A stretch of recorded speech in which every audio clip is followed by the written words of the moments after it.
exactly. And half of these comments calling for violence are probably by these very same people anyway, the ones coming from the militia armed assault websites, places like that, and then they just mix it in with peaceful, non-violent criticism of healthcare reform, and then call for a major national law enforcement operation against people who dissent. Well, it's clearly, out in the open fascism. Clearly, this is a new level that should send alarm flags and bells, going off everywhere. This is a red alert, and it's clear. I mean, they now admit what was in the Homeland Security MIAC reports from over a year ago is the national policy. In fact, pull it up for people watching on PrisonPlanet.tv. FBI director says domestic groups as big a threat as Al-Qaeda.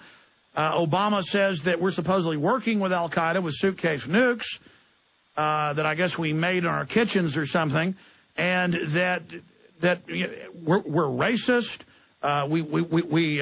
Glenn Beck separately saying that 9/11 truthers want to kill Obama with no proof. So it is just entering the bizarro world. And we saw all this hype before there was any violence. And then Joe Stack, very suspicious. The Pentagon shooter, very suspicious. All of this very suspicious. They clearly want to use Homeland Security in a type of Nazi or / red purge. The Southern Poverty Law Center 2 days ago put out a hit list against myself and others. And so they are really getting everybody ready to stage the terror attacks and try to arrest us en masse. And which I guess with some people is going to elicit people defending themselves, and then that will be a self-fulfilling prophecy of terrorism. And it's the case that the ADL and the SPLC have gone from tracking, these ragtag, toothless skinheads, neo-Nazis, which were an extreme minority, but they did exist. Now the public's awake to the fact that they're no threat to anyone whatsoever. So wholesale, they've completely shifted over into demonizing people who mildly criticize Obamacare. So what they're doing is just out in the open, and it's only going to discredit them in the long run. Well, I agree with you, Watson, and if they do set me up and try to arrest me, everybody carry on at Infowars.com and PrisonPlanet.com. If they do set me up or kill me or arrest me, they'll then have all the COINTELPRO reveal themselves even more. That will be useful on the Patriot websites that are government-controlled. Will attack me at that point because it's, again, the image of someone who's real, who's had an effect against the New World Order. They don't want other people to see what I've done as a model of success, so the image of Alex Jones has to be demonized on all fronts and destroyed. But, again, that won't even work, so I can sleep well and die well if they do kill me, knowing that we have dealt them grievous blows. Exactly, but the fascist nature of what they're doing is inherent in the fact that they're publishing hit lists of people like Ron Paul. I mean, this is a mild-mannered congressman, and they're basically saying he's a terrorist. These people are out of their minds. And, of course, another... Well, no, Paul, they're not out of their minds. They control Northcom and Homeland Security and 400,000 domestic troops, and they run all the local police departments, and they got the cops eating out of their hand, and they're getting ready to... The globalists are getting ready to blow some stuff up, so it seems crazy until you enter into the equation. They're going to... The people controlling our federal government are getting ready to stage terror attacks. Go ahead. Well, yeah, as you say, they're crazy like foxes, but they're desperate, and you can tell. I mean, another motivation is the fact that the ADL and the Southern Poverty Law Center have all these lucrative government tie-ins. They need to keep dangling these extremist boogeymen in front of the American people to keep receiving their funding, to keep getting the donations. If these people didn't exist, then they'd cease to exist because the funding had stopped. And they're directly tied into the federal fusion centers and the police groups that they feed this information to. So now they're calling for peaceful political activists to be targeted by law enforcement for having opinions about high taxes and health care. It's gone completely over the line.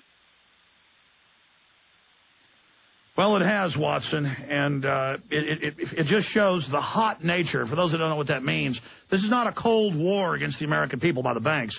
This is now going into a hot war, and they're now phrasing the debate so that they can blame us for what they're about to do and then come out physically against us. And they're just everywhere calling for our arrest, calling for shutting down freedom on the Internet, because they've decided to go ahead with their complete bankruptcy and takeover and reorganization of the United States.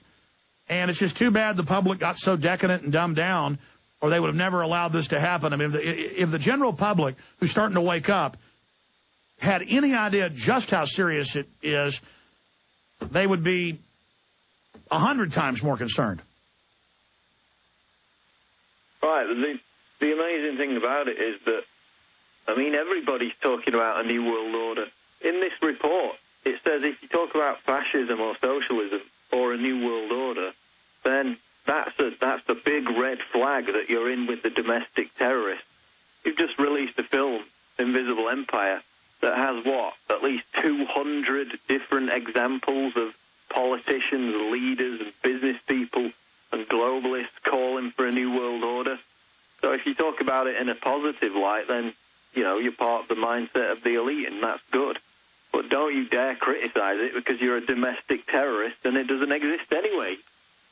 Well, they're throwing the gauntlet down to the yuppies and well-to-do people and intellectuals, and they're saying, look, we're taking this country completely over.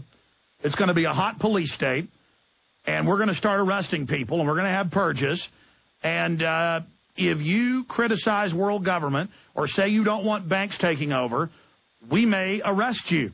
And we've built FEMA camps, and we're going to do it. And, you know, I hadn't talked about this yet. You know, he didn't really ask me not to talk about it, but I wanted to see what unfolded first.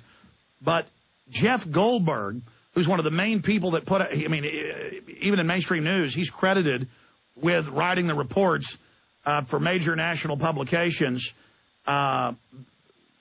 He writes for Atlantic Monthly right now, for writing the major articles about WMDs being real. He was an Israeli prison commander, and he's an Israeli army officer. And, I mean, he was here, and it was like an ADL assessment.